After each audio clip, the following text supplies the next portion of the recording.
बिना माँ के देवर को बेटा समझने वाली भाभी। रात का वक्त है और शहर के सबसे बड़े अस्पताल में लॉबी में नरेंद्र, आकाश और विकास तीनों दरवाजे पर टकटकी लगाए खड़े हुए हैं। तभी डॉक्टर शर्मा बाहर आते हैं। तभी नरेंद्र कहता है, डॉक्टर साहब, मेरी पत्नी कैसी है? रागिनी ठीक तो है ना? कुछ तो बोलिए डॉक्टर साहब। देखिए नरेंद्र जी, अभी मैं निश्चित रूप से कुछ नहीं कह सकता। उन्हें मेजर हार्ट अटैक आया था। पर डॉक्टर साहब, माँ को तो पहले कभी ऐसी कोई तकलीफ नहीं थी, अचानक ये सब कैसे हो गया?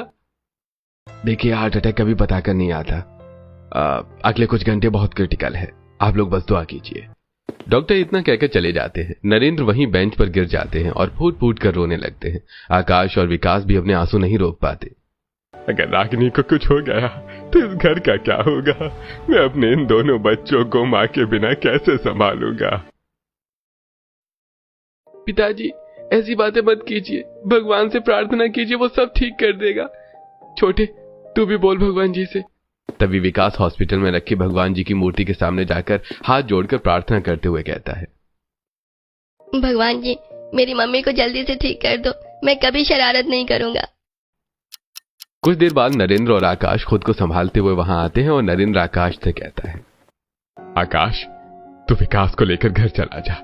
यहाँ रात भर रुकने का कोई फायदा नहीं है। मैं यहाँ अकेले रुक जाऊंगा।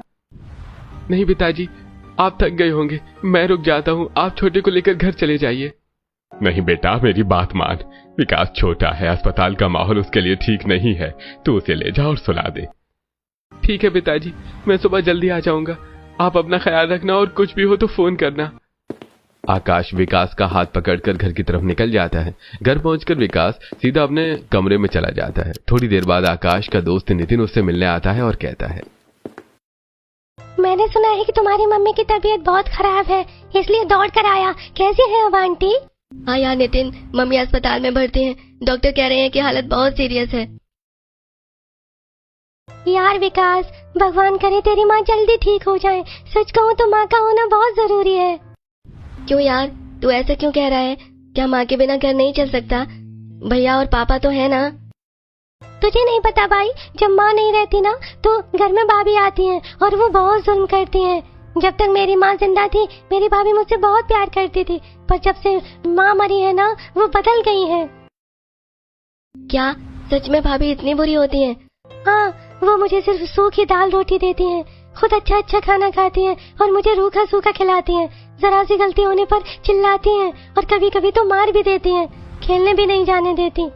मुझे डरा मत यार, भगवान ने चाहा तो मेरी माँ जल्दी से ठीक हो